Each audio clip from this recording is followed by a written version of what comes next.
Chers téléspectateurs, soyez les bienvenus au Club 700. Nous sommes ravis de vous avoir. Bonjour, pasteur. Bonjour, toujours la même joie, hein? Toujours la même joie. Et la même force Toujours. pour eux. La joie du Seigneur est ma force. Merci beaucoup. Alors vous aussi, vous êtes là, je crois que vous êtes fort pour le Seigneur. Je suis le pasteur Raymond Kofi pour vous servir. Et je suis Massi Domingo aujourd'hui pour aborder un sujet qui vous préoccupe, la politique. La question c'est, le chrétien doit-il faire de la politique? Voilà une question que beaucoup de personnes se posent. Vous voulez savoir la réponse? Eh bien, suivez. Bonjour, pasteur Gentile Kofi. Bonjour. Vous êtes docteur en théologie, Oui. révérend pasteur, un peu partout connu en Afrique et dans le monde. Je voudrais vous poser une question assez cruciale qui est très actualité dans le monde. Le chrétien peut-il faire de la politique? Merci beaucoup, Massi. Je crois que cette question, comme tu l'as dit, est d'actualité parce que dans beaucoup de milieux chrétiens, on se pose la question, compte tenu d'un certain nombre de facteurs, si le chrétien doit faire la politique. Effectivement, je pense que quand on prend le mot politique dans son étymologie et dans sa définition, il vient du grec politique et qui signifie la gestion ou le gouvernement de la cité. Et plus tard, on a parlé du gouvernement de l'État dans nos temps modernes. Donc, le gouvernement de l'État ou de la cité est nécessaire. Et si le gouvernement de la cité est nécessaire, le chrétien faisant partie de la cité, il va de soi que le chrétien aussi peut effectivement faire de la politique puisqu'il fait partie de cette cité. Alors, une autre question qu'on se pose souvent, est-ce qu'il doit faire de la politique? Je pense que ça suit parce que s'il peut, normalement il doit, parce que le fait de pouvoir ou bien de ne pas pouvoir, c'est ce qui détermine la nécessité de faire.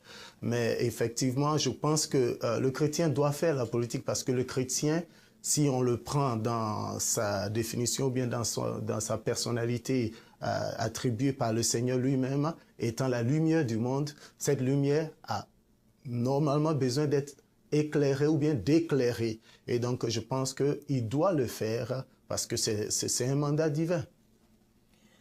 Ma deuxième question va, comment pourra-t-il faire de la politique correctement? Comment devra-t-il se comporter?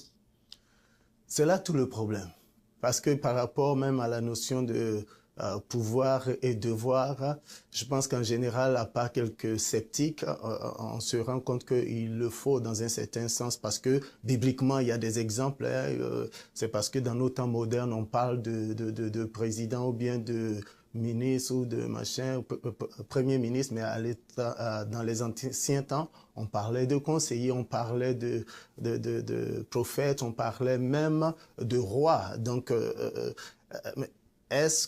comment est-ce que le chrétien pourra faire la politique basée sur, normalement, les Écritures? Parce qu'en tant que lumière du monde, on doit pouvoir comprendre que la lumière a besoin d'éclairer et d'éclairer son environnement, donc le milieu dans lequel le chrétien se trouve. Par expérience, je me suis rendu compte que plusieurs des chrétiens qui font la politique ne se rendent pas compte, en définitive, que étant dans ce milieu, il y a un certain nombre de défis face auxquels tout le monde, monsieur tout le monde fait face, mais que le politicien chrétien ou tout politicien se retrouve confronté. Ce sont les défis par rapport au sexe opposé, les défis par rapport à l'orgueil ou le pouvoir lui-même et les défis par rapport à l'argent. Et donc, la manière dont le chrétien a une attitude par rapport à ces trois choses fondamentales déterminera l'impact qu'il aura sur la politique qu'il aura à faire par rapport au bien-être des communautés.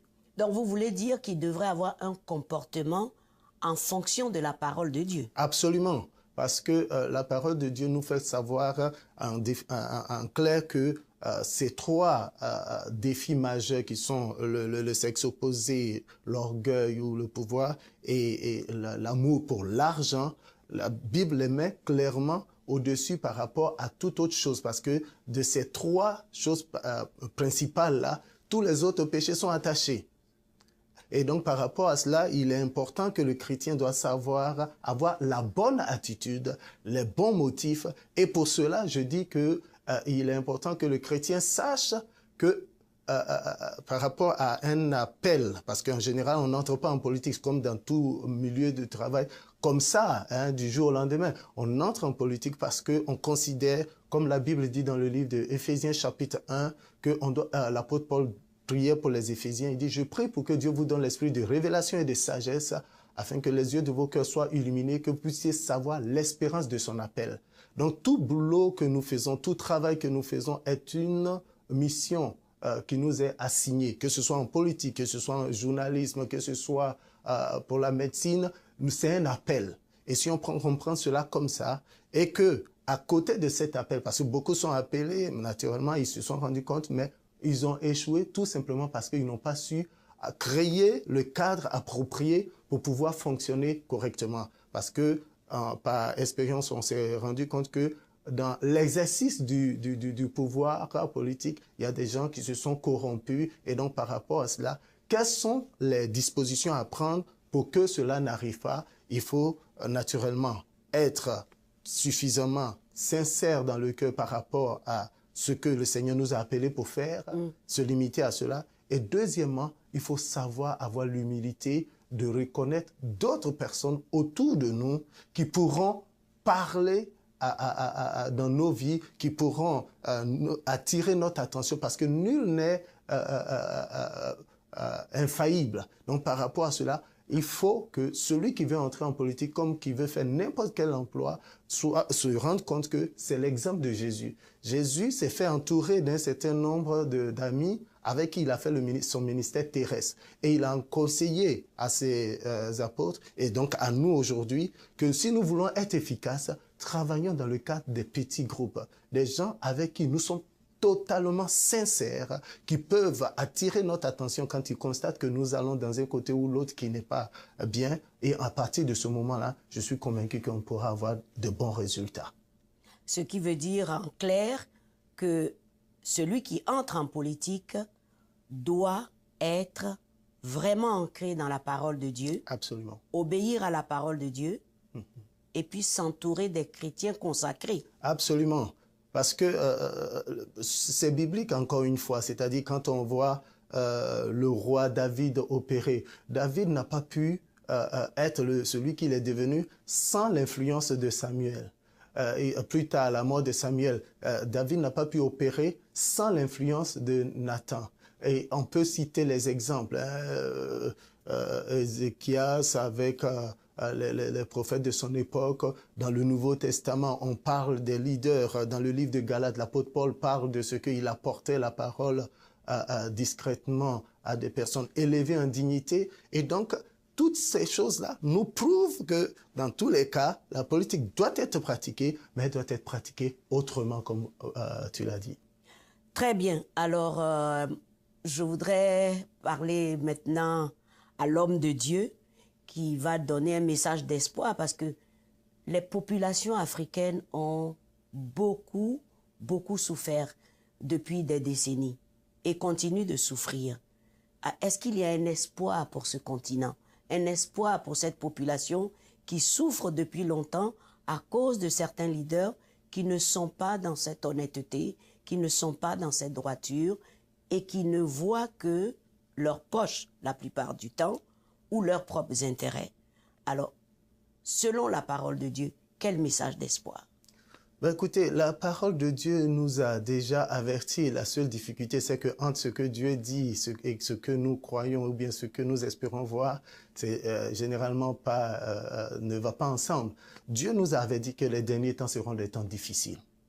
Dieu nous a averti que dans les derniers temps, les gens seront fanfarons, les gens seront dans l'objectif d'avoir leurs intérêts propres. Donc, ce qui se passe aujourd'hui dans le monde, ce n'est pas spécifique même à l'Afrique, c'est spécifique, c'est généralisé.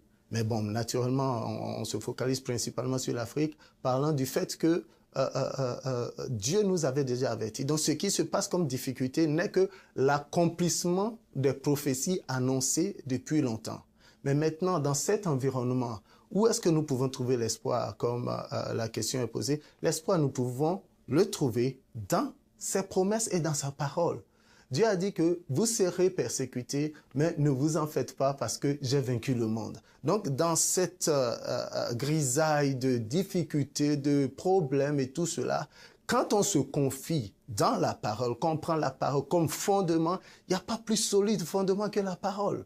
Et si nous continuons dans cette parole, au demeurant, le Seigneur qui a fait la promesse de nous secourir en dépit des défis et des difficultés, il va le faire. Et il a prouvé à travers l'histoire par rapport à son peuple choisi, c'est-à-dire le peuple d'Israël, et il le fait aujourd'hui avec tous ceux qui décident de mettre leur foi en Jésus-Christ comme le Seigneur et le Sauveur. Et je pense qu'il ne faillira pas.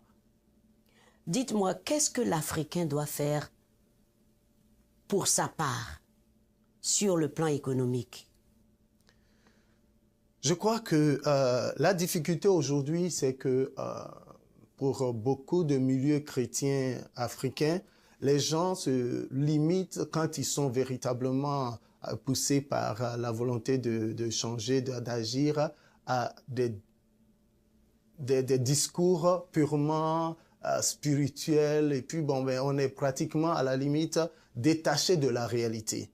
Et de l'autre côté, quand des gens, peut-être dans le milieu chrétien, veulent prendre en compte la réalité, ils se détachent aussi de la spiritualité. Donc, il y a un équilibre à faire. La Bible nous dit dans le livre de Proverbes au chapitre 11, verset 1, que le mauvais équilibre est une abomination devant Dieu.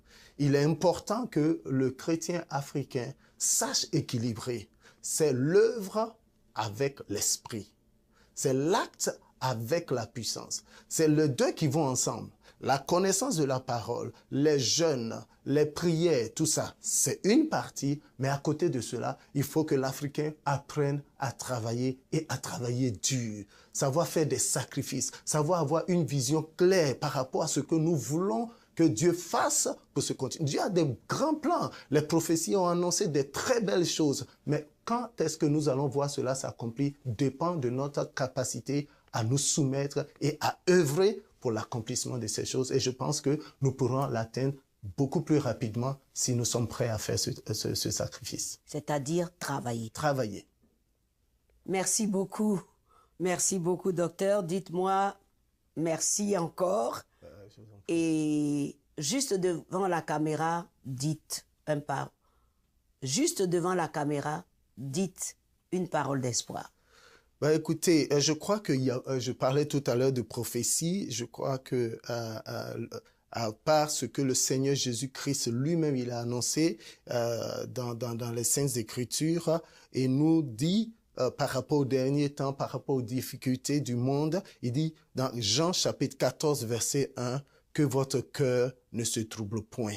Croyez en Dieu et croyez en moi. C'est la parole que le Seigneur a donnée. Mais pour aller dans l'Ancien Testament, il y a une prophétie qui a été annoncée concernant le Messie lui-même, concernant le peuple d'Israël, que je crois que nous pouvons nous approprier parce que plusieurs prophètes l'ont annoncé. C'est la prophétie du livre d'Ésaïe au chapitre 60. Et je lis tout juste 2 versets. Il dit, lève-toi, je dirais donc Afrique, sois éclairé car ta lumière arrive et la gloire de l'Éternel se lève sur toi.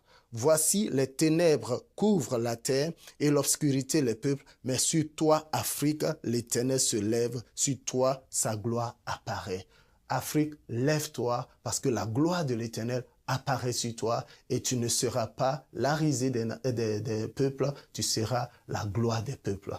Soyez bénis. Amen. Merci. Que votre cœur ne se trouble point.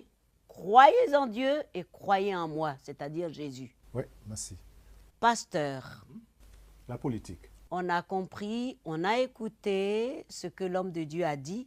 Je pense que on doit d'abord s'assurer que Dieu vous a demandé de le faire. Sinon, n'y mettez pas le nez. Oui, parce que c'est un terrain quand même très sensible. Très glissant. Et très glissant, comme tu dis. Et on ne peut pas entrer dans ce terrain sans être assis dans le Seigneur et dans la parole de Dieu. Oui. Parce que soit le Seigneur t'a appelé là-dedans, soit le Seigneur ne t'a pas appelé là-dedans et tu pars avec des motivations qui ne sont pas celles de Dieu. Et puis, le glissement est très facile à Oui, ce moment-là. et on peut se compromettre très facilement. Aujourd'hui, parce que la politique, c'est quoi? C'est prendre les affaires de la cité. Mais est-ce qu'on les prend pour le Seigneur ou on les prend pour soi-même? C'est ça la question. Un chrétien doit-il faire de la politique? Vous avez suivi les réponses d'un homme de Dieu qui est et ce qu'il pense. Être sûr qu'on marche avec le Seigneur et rempli de la parole de Dieu. Mais nous avons encore d'autres réponses à ce sujet. À tout de suite.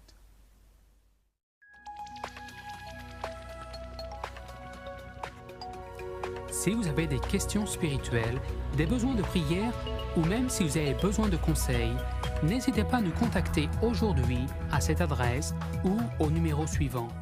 Nos conseillers sont là pour vous aider. N'oubliez pas, nous sommes là pour vous.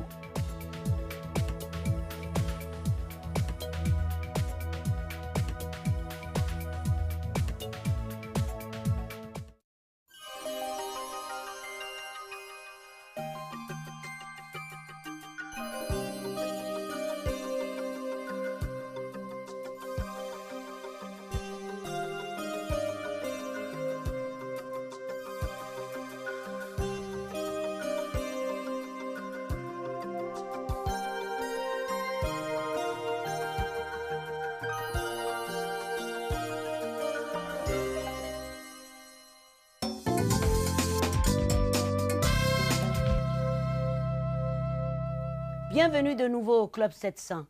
Nous allons parler avec Madame Rose Mefalessi, qui est le pasteur de la Nouvelle Jérusalem de Namur, mais qui a aussi fonction au Parlement wallon de Belgique. Elle nous raconte comment elle fut appelée à faire de la politique. Écoutez-la. Bonjour, pasteur Rose Mefalessi. Vous êtes pasteur en Belgique, à l'église La Nouvelle Jérusalem de Namur, mais vous êtes aussi engagé en politique. Quel appel vous est venu premièrement, l'engagement politique ou le pastorat? Je ne sais pas vraiment qu'est-ce qui est venu en premier, mais j'ai été consciente d'abord de cet appel pour encadrer, pour aimer le Seigneur et travailler pour Dieu. Et par la suite, le Saint-Esprit m'a fait aller vraiment très loin pour comprendre en fait que j'étais aussi appelée à m'occuper des choses publiques, la politique. Qu'est-ce qui vous a poussé à vous engager en politique? Je voyais en fait le désir des femmes. Elles étaient là, elles voulaient faire beaucoup de choses et on dirait qu'il y avait quelque chose qui les retenait. On parlait des choses pratiques. On parlait de l'importance, de l'impact de la femme dans la vie sociale. On parlait de l'impact de la femme dans la cité. Et petit à petit, tout ce que j'ai pu voir autour de moi, les parents, les choses politiques que j'ai vues toute petite, ça commençait à jaillir en moi. Et là, je ne peux même pas, c'était tout naturel. Je me suis dit, je vais faire la politique. J'ai vu ma famille, j'ai vu les gens de ma famille faire la politique. Je crois que c'est ça aussi que le Seigneur m'appelle. Il n'y a pas d'exclusion. C'est pas parce que je m'engage dans le chemin avec Jésus que cela exclut le côté politique de la chose. Avez-vous des choix difficiles, des positions difficiles à prendre parfois? Comment vous y prenez-vous? Maintenant que je suis pasteur et que j'ai toujours été guidée par le Saint-Esprit, je vais vers le Seigneur. Parce que c'est quoi marcher par l'Esprit? C'est marcher en recherchant la face de Dieu. Donc, c'est la sagesse en toutes choses. Et je m'attends à lui dans les réponses, dans mon comportement, dans les décisions que je peux prendre. Je me laisse guider par l'Esprit. Que de toute façon, je suis convaincue que c'est que l'Esprit de Dieu me dit de faire, ce sera des bonnes décisions que je prendrai. Et ces décisions, ou bien la manière dont je vais me comporter, je sais que ça va être conforme et ça ne va pas heurter ceux avec qui je suis. Qu'est-ce que votre foi produit en politique? Comment faites-vous la différence? Je mets les pas de la foi. Là où il y a la crainte, les gens n'osent pas aller, les gens n'osent pas entreprendre, mais la foi en celui en qui je crois fait que je marque la différence. Je mets certains pas, des choses qui peuvent paraître impossibles, et j'avance. Et à chaque fois, quand je mets ce pas de la foi, je vois la main de Dieu et ceux qui sont autour de moi se posent des questions. La plupart du temps, je ne dis pas que je suis chrétienne, mais la manière dont je me comporte, la manière dont je réfléchis, la manière dont je parle aux gens, ils s'interrogent, ils s'approchent de moi et c'est alors qu'ils comprennent que je suis chrétienne. Et quand on s'approche, on s'interroge, j'annonce Jésus. Vous êtes femme en politique, vous êtes femme pasteur, deux domaines dans lesquels les hommes sont majoritaires. Quel est votre sentiment dans ce monde d'hommes? Je crois que, comme la parole de Dieu dit, il n'y a ni femme ni homme, je suis affranchie, je suis libre dans ce sens-là. Je ne vois pas... c'est vrai qu'il y a des moments où on peut dire, voilà, telle situation a été provoquée parce que je suis femme, mais je ne regarde pas à cela. Certains me disent que c'est un milieu difficile parce qu'on est femme, parce que ceci, mais je ne regarde pas à cela. J'ai la foi, je sais que même femme, je peux y arriver. En quoi la parole de Dieu vous inspire-t-elle pour continuer et persévérer dans votre engagement politique? Étant donné que je suis dans le monde et pas du monde, je vais me comporter comme celui qui est dans le royaume avec le Seigneur. Et cet éclairage que je peux dire que j'ai peut éclairer les autres aussi. Pasteur Rose, quel est votre prochain défi politique? Et à cette occasion, que souhaitez-vous défendre? Le 14 octobre, il y a les communales. Je suis sur la liste maire de la ville de Bruxelles. Je compte encore une fois au Seigneur pour que les choses se passent très bien. La cause de la femme me tient à cœur. En ce qui concerne le Congo, je me suis occupée énormément de violences sexuelles qui sont infligées aux femmes à l'est du Congo. La force qui est en moi pour pouvoir me lever, défendre la cause de ces femmes, c'est la même persévérance, c'est la même pugnacité, c'est la même force que je vais me battre au niveau de la cité de Bruxelles pour les plus faibles, pour le logement, pour la jeunesse, pour l'éducation, pour les familles. C'est la même force. Donc, c'est un défi. Mais je sais que ces défis, je ne vais pas les lever toute seule. C'est avec la puissance du Saint-Esprit. Et je sais que le Seigneur va m'aider. Et je sais que la réussite, c'est lui qui donne la réussite. Et j'ai confiance en lui. Et c'est ça ma foi. Retenez sa parole. J'ai été appelée par celui qui m'a affranchi à faire de la politique. Donc elle aura deux casquettes, pasteur et certainement politicienne pour les valeurs chrétiennes. Que Dieu la bénisse. Mes amis, ne nous quittez pas tout de suite.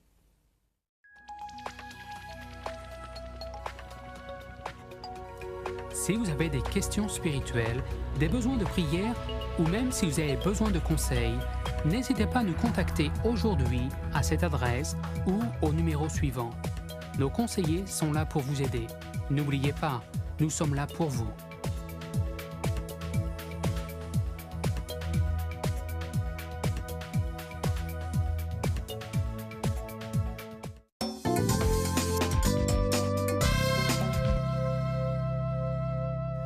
Bienvenue de nouveau au Club 700.